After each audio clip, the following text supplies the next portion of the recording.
Assalamualaikum warahmatullahi wabarakatuh. Halo sahabat Mizan Story dimanapun kalian berada. Semoga sehat selalu dan semoga harimu menyenangkan. Kisah ini diambil dari kisah nyata dan kami rangkum sederhana mungkin.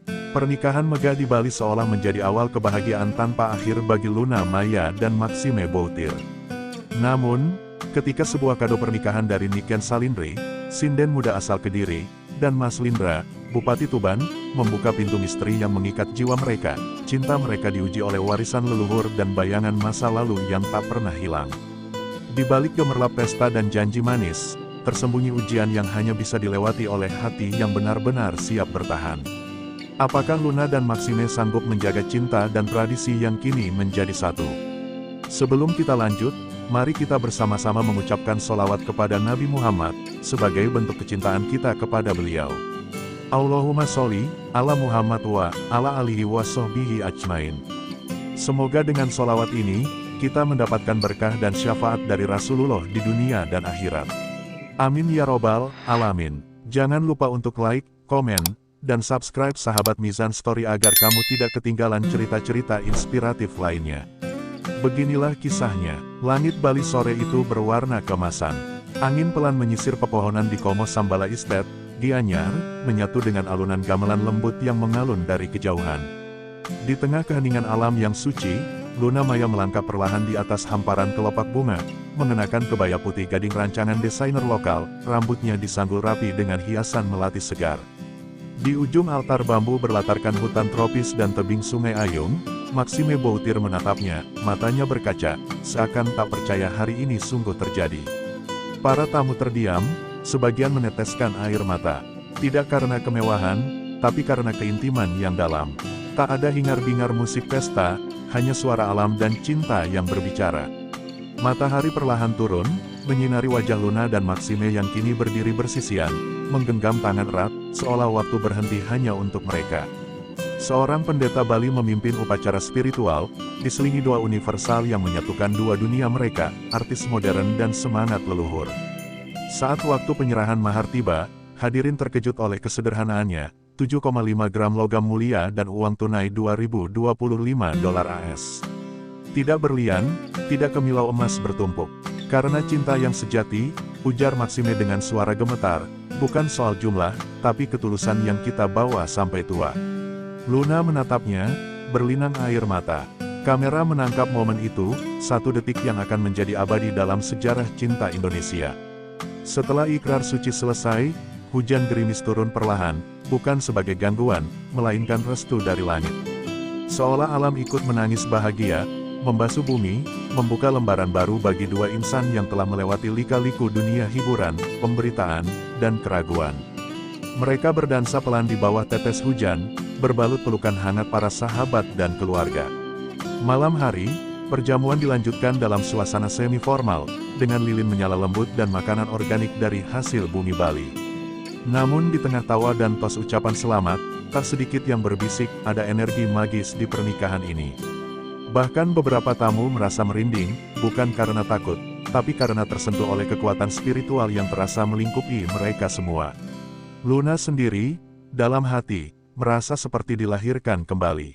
Seolah semua kegagalan cinta, trauma masa lalu, dan pertanyaan tentang, apakah aku pantas bahagia, kini sirna di hadapan Maxime.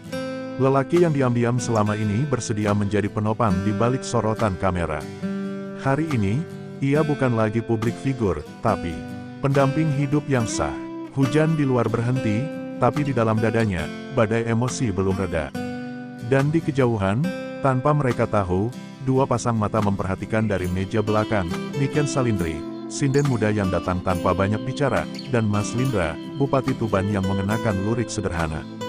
Mereka saling bertukar pandang, lalu tersenyum samar. Di bawah meja mereka, tersimpan sebuah kotak besar berukir, kado yang akan mengubah segalanya. Malam itu, suasana berubah menjadi lebih hangat. Lentera-lentera bambu menyala temaram di antara pohon Kamboja, menyinari wajah-wajah penuh cinta dan keharuan.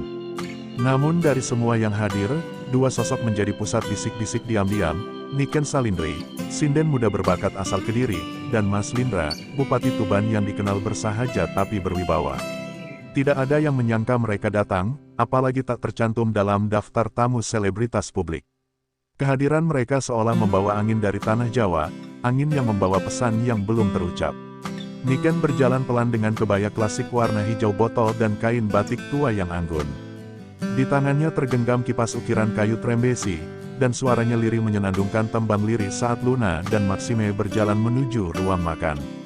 Hening tiba-tiba menyelimuti ruangan, bahkan para artis papan atas terdiam mendengarkan nyanyiannya. Nada suara Niken seolah menembus ruang dan waktu, membalut malam dengan rasa syahdu dan sakral. Luna menoleh, matanya membelalak lembut, lalu menggamit tangan Maxime, terpesona oleh lantunan yang belum pernah ia dengar seindah itu. Mas Lindra berdiri tak jauh di belakang, mengenakan beskap hitam sederhana. Ia tidak bicara banyak, hanya menyapa beberapa tokoh penting dan mengangguk tenang saat bertemu mata dengan ayah Luna. Kami datang tidak hanya membawa doa, bisik Mas Lindra pada panitia, tapi juga titipan budaya, sebuah restu dari tanah kami.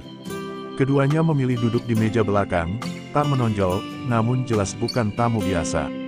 Setelah acara makan malam, Luna dan Maxime menghampiri mereka. Terima kasih sudah datang jauh-jauh, ucap Luna dengan suara bergetar. Niken hanya tersenyum dan berkata lembut, kami hanya pembawa pesan dari bumi yang tak lupa pada langit. Pernikahan kalian bukan hanya disaksikan manusia, tapi juga leluhur. Maxime sempat tertawa kecil, mengira itu kiasan. Tapi tatapan dalam mata Niken membuatnya bungkam. Tak lama kemudian, seorang panitia membawa masuk kotak kayu besar ke sisi panggung, dihias kain tenun tuban dan bunga kenanga. Ini, hadiah kami, ucap Mas Lindra pelan. Semua mata menoleh. Kotak itu tampak berbeda dari semua kado lain, tak dibungkus kertas emas, tak ada merek mewah, namun mengeluarkan aroma kayu manis dan cendana samar. Ada ukiran halus di tutupnya, Sido Mukti, Sido Lestari, Sido Asmoro. Namun sebelum sempat dibuka, Mas Lindra berkata, kado ini hanya bisa dibuka bersama, setelah matahari hari ini benar-benar tenggelam. Ia lalu menyerahkan gulungan lontar kecil yang dibungkus daun pisang kering, diikat benang merah. Kami hanya mohon, buka dengan hati, bukan hanya dengan tangan. Luna menggenggam gulungan itu, merasa jantungnya berdetak sedikit lebih cepat. Malam pun makin larut, bulan menggantung penuh di atas Gianyar, seolah menjadi saksi dari sesuatu yang lebih besar dari pesta, lebih dalam dari cinta biasa. Di pangkuan Luna, kotak kayu itu diam, tapi entah mengapa, terasa hidup. Dan di mata Niken, ada bayangan masa depan yang belum terucap, kisah yang perlahan mulai dibuka lembar demi lembar, bukan oleh mereka, tapi oleh waktu.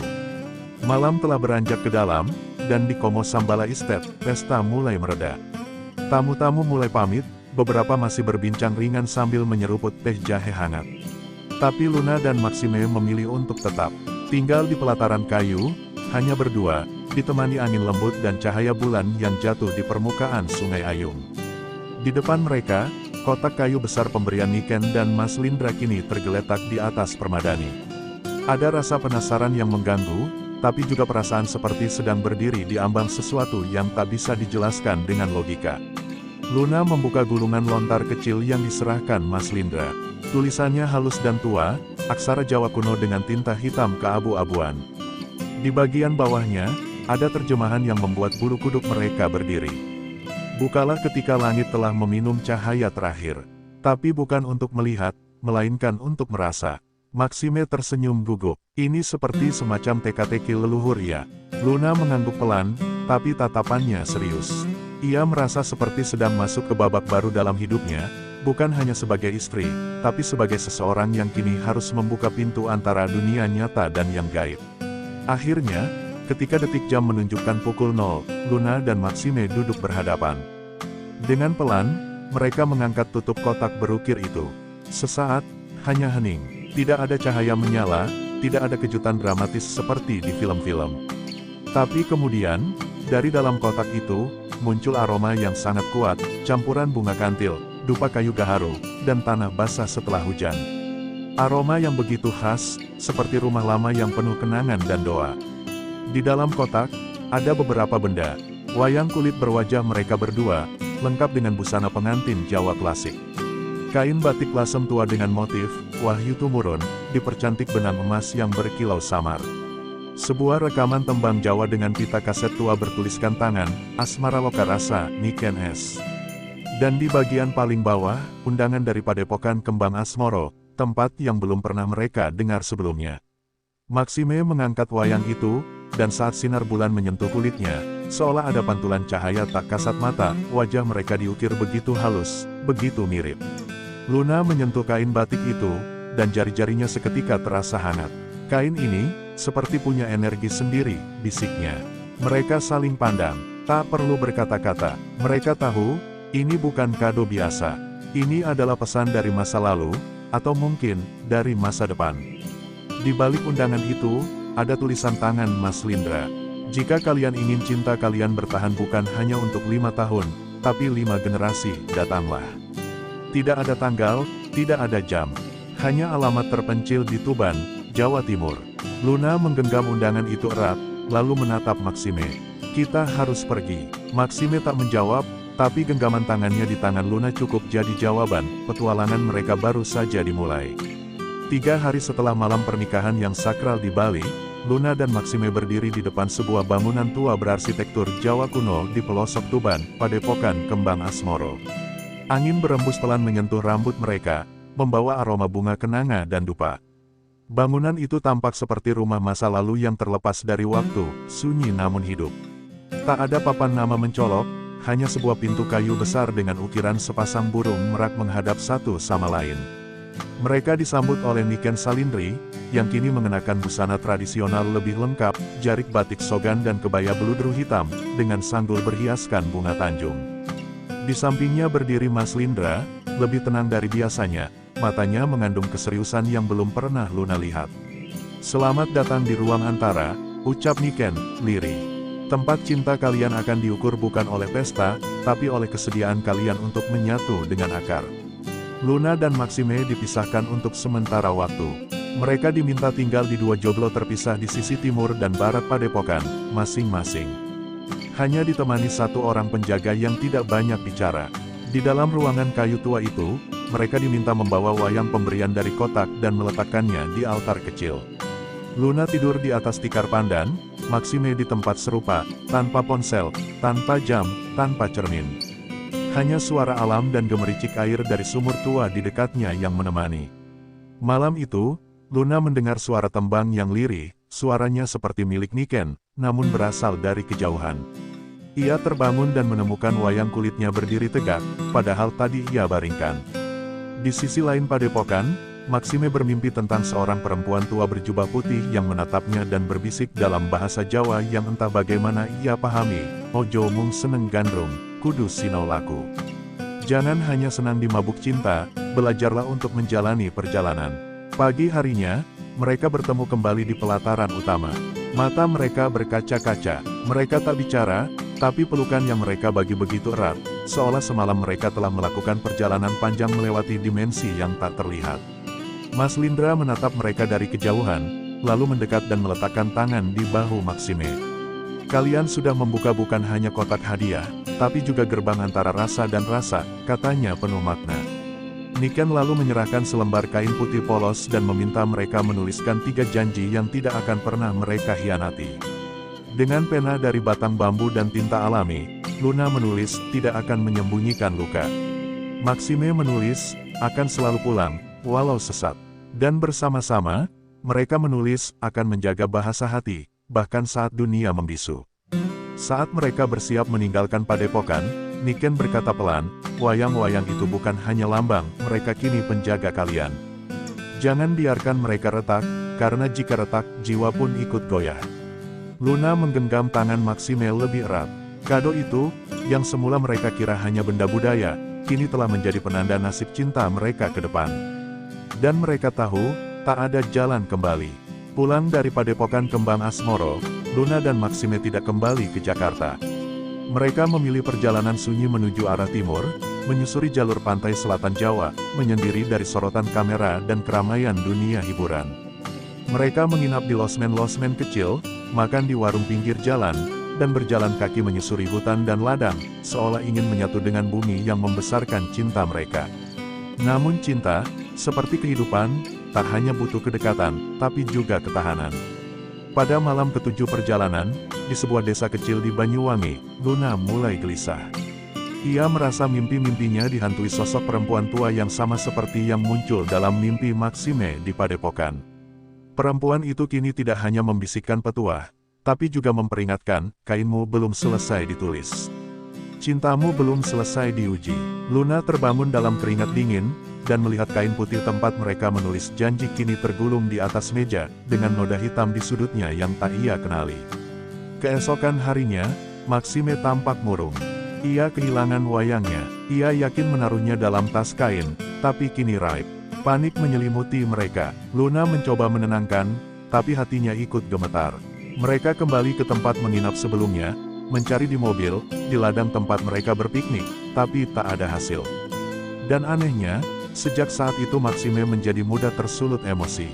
Ia mulai diam, enggan menyentuh Luna, dan matanya seperti menyimpan bayangan yang tak pernah ada sebelumnya. Di desa berikutnya, seorang perempuan tua penjual bunga mengenali kain yang dibawa Luna. Ia berkata lirih, ini kain janji. Bila ternoda sebelum waktunya, akan mengikat hati kalian pada bayangannya sendiri. Luna menelan ludah. Ia tak tahu apakah ini hanya kepercayaan lokal atau bagian dari pusaka gaib yang mereka bawa pulang tanpa tahu cara menjaganya.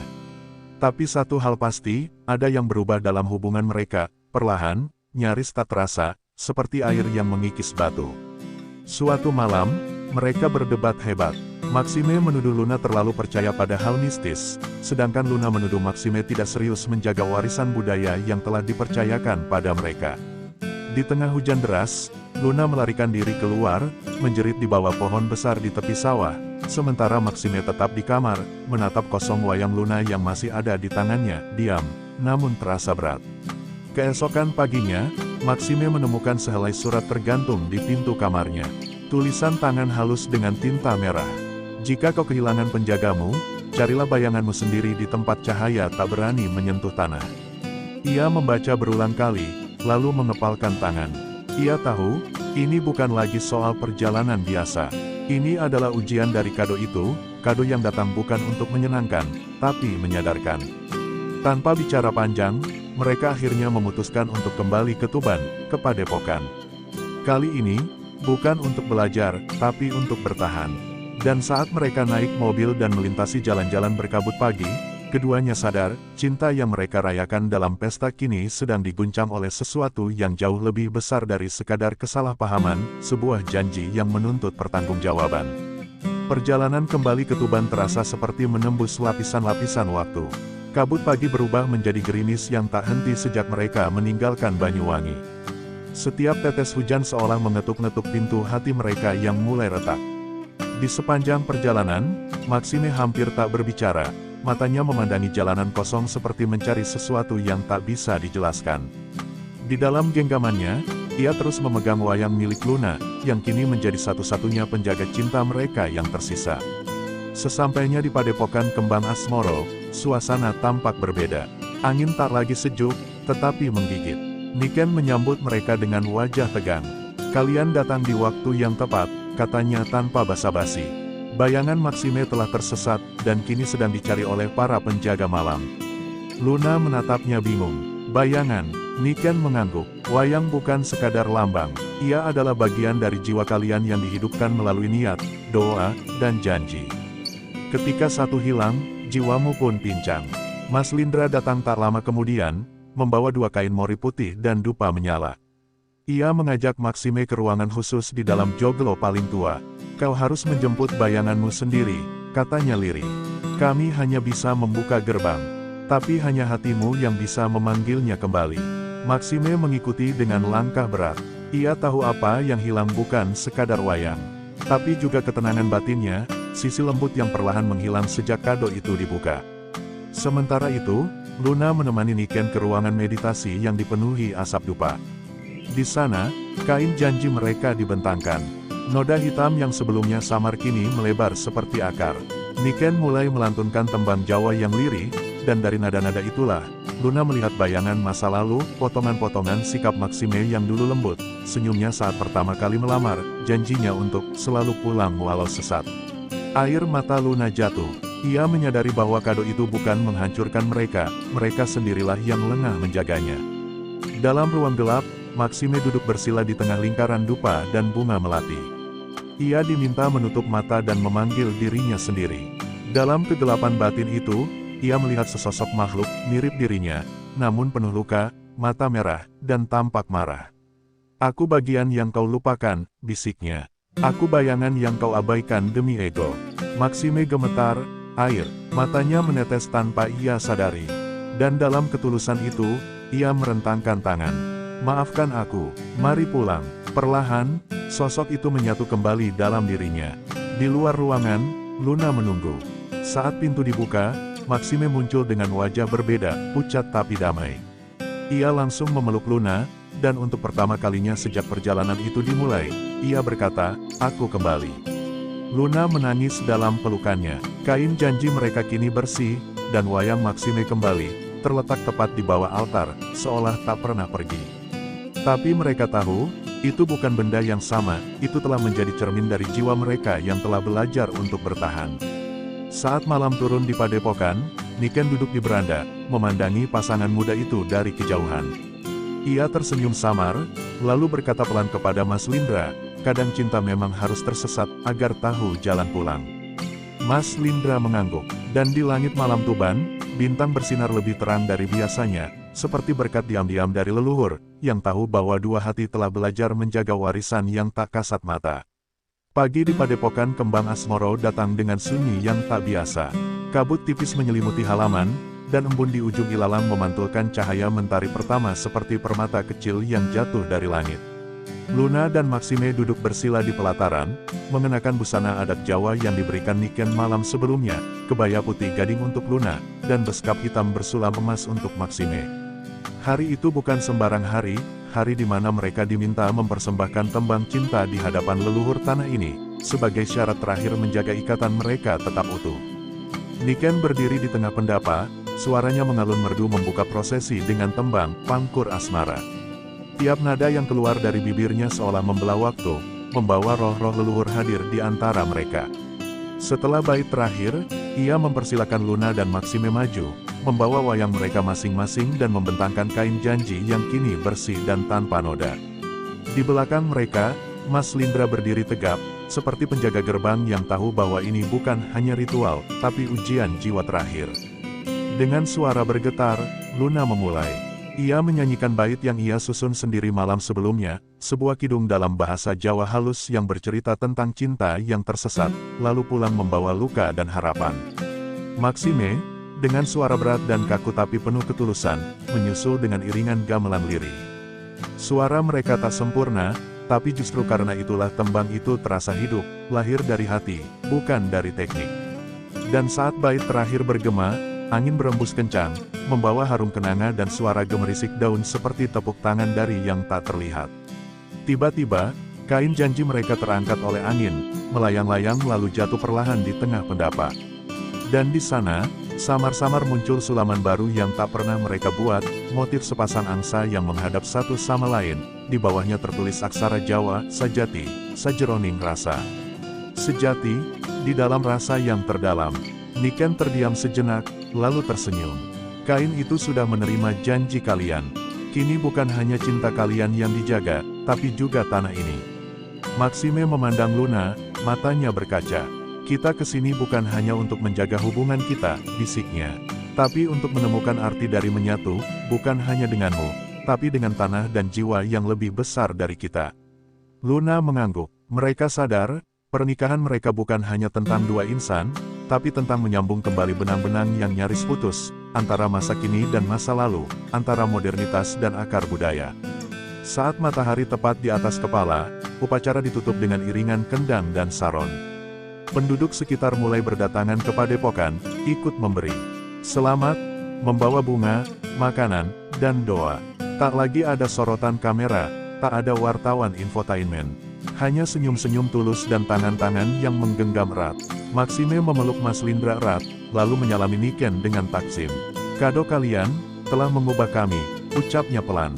"Itu bukan kado biasa." Niken tersenyum lembut, karena cinta yang besar tak layak dibungkus dengan hal kecil. Dan di sore itu, di atas tanah leluhur, tembang cinta Luna dan Maxime tak hanya menjadi akhir dari ujian, tetapi menjadi awal dari perjalanan baru. Sebuah cinta yang bukan lagi hanya milik mereka, tapi telah menjadi bagian dari kisah bumi yang tak pernah berhenti menyimpan rahasia. Senja di padepokan kembang asmoro turun perlahan, memancarkan cahaya oranye keemasan yang membalut wajah-wajah penuh haru. Luna dan Maxime berdiri di pelataran, kini bukan sekadar pasangan pengantin baru, tapi pejuang cinta yang telah melewati badai batin dan warisan leluhur. Di tangan mereka tergenggam erat kain janji yang kini berhiaskan sulaman angsa, simbol kesetiaan yang tak lekang oleh waktu. Di sekeliling mereka, penduduk Tuban dan para tamu undangan berkumpul dalam keheningan penuh makna. Mas Lindra maju, dengan suara yang berat namun penuh kebanggaan, mengucapkan kata-kata penutup, cinta bukanlah hadiah yang datang tanpa ujian. Ia adalah janji yang menggema melewati zaman, membawa kita pulang ke akar, mengingatkan kita pada siapa kita sebenarnya. Suaranya bergaung di antara pepohonan, seperti gema dari sejarah yang tak pernah padam. Luna menatap Maxime, air matanya mengalir pelan, namun senyumnya tegar, sebuah kemenangan dari perjalanan panjang yang baru saja mereka lalui. Niken Salindri membawakan sebuah kotak kecil dari kayu jati, dihias dengan ukiran wayang. Ini, katanya, adalah kado terakhir untuk kalian. Di dalamnya, terdapat dua wayang kecil yang baru, terbuat dari kayu nangka yang halus, serta surat bertinta emas. Surat itu berisi pesan dari leluhur dan doa agar mereka terus menjaga cinta dan tradisi, melestarikan warisan budaya sekaligus menciptakan cerita baru untuk generasi mendatang. Luna dan Maxime saling bertukar pandang, merasakan berat sekaligus keindahan tanggung jawab yang kini melekat pada mereka. Saat malam menjelang, upacara selesai dengan tarian tradisional dan kidung gamelan yang mengalun lembut. Bulan purnama menyinari mereka, menandai akhir dari sebuah babak dan awal dari yang baru. Luna memegang tangan Maxime erat-erat, berkata lirih, kita tidak hanya menerima kado itu, tapi juga amanah. Aku berjanji untuk menjaga cinta kita, dan warisan ini, seumur hidupku. Maxime mengangguk, suaranya dalam dan mantap, aku juga, Luna. Janji ini bukan hanya untuk kita, tapi untuk semua yang percaya pada cinta sejati. Keesokan harinya, mereka meninggalkan padepokan dengan hati yang lebih ringan, tetapi penuh kesadaran. Cinta mereka tidak lagi sekadar milik pribadi, tapi telah menjadi bagian dari cerita panjang tanah Jawa, warisan budaya yang mengikat jiwa dan raga. Mereka tahu, tantangan masih menunggu di depan, tetapi dengan janji yang menggema dalam hati, mereka siap menghadapi apapun bersama. Di jalan pulang, Maxime menoleh pada Luna dan tersenyum, aku rasa, ini bukan hanya tentang kado. Ini tentang perjalanan kita menemukan siapa kita, dan siapa kita akan menjadi. Luna membalas dengan senyuman hangat, dan perjalanan itu baru saja dimulai. Mereka melaju di bawah langit biru, dengan janji yang kini mengalir kuat, mengikat dua hati menjadi satu. Dan di kejauhan, di antara bayang-bayang pepohonan Tuban, suara tembang halus terdengar mengiringi langkah mereka, seakan memberi restu dari leluhur yang kini tersenyum puas. Sebuah kisah cinta yang tidak hanya hebat karena awalnya, tapi hebat karena ketangguhannya, dan janji yang menggema selamanya. Luna Maya dan Maxime Boutir telah melewati perjalanan panjang yang tak hanya menguji cinta mereka, tapi juga mengikat hati mereka dengan warisan leluhur yang kaya makna. Dari pesta mewah di Bali hingga ritual sakral di Tanah Tuban, kisah mereka mengajarkan bahwa cinta sejati bukan hanya soal janji di atas kertas, tapi juga tanggung jawab untuk menjaga ikatan yang lebih besar daripada diri sendiri. Cerita ini adalah fiksi dan hasil karya imajinasi penulis. Tokoh dan peristiwa dalam cerita ini tidak mencerminkan kejadian nyata dan hanya untuk tujuan hiburan semata. Terima kasih sudah menonton dan mengikuti kisah ini sampai akhir. Semoga cerita ini menginspirasi dan memberi makna baru tentang arti cinta dan tradisi. Sampai jumpa di cerita berikutnya. Salam hangat, sahabat Mizan Story. Wassalamualaikum warahmatullahi wabarakatuh.